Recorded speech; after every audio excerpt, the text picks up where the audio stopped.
Welcome.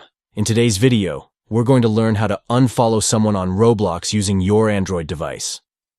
If you're looking to streamline your friends list or just want to take a break from certain users, I've got you covered with these updated steps.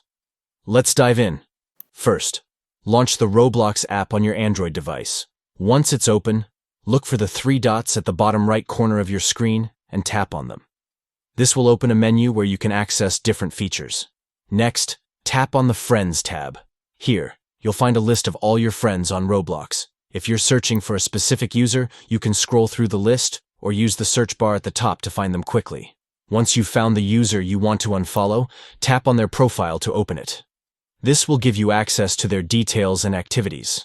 Now, look for the three-dot menu, usually located in the top right corner of their profile. Tap on that menu, and you'll see several options. Finally, select Unfriend from the list. Confirm your choice, and you're done. You've successfully unfollowed someone on Roblox. If you found this video helpful, please give it a thumbs up and subscribe for more tips and tricks on Roblox. Thanks for watching, and happy gaming.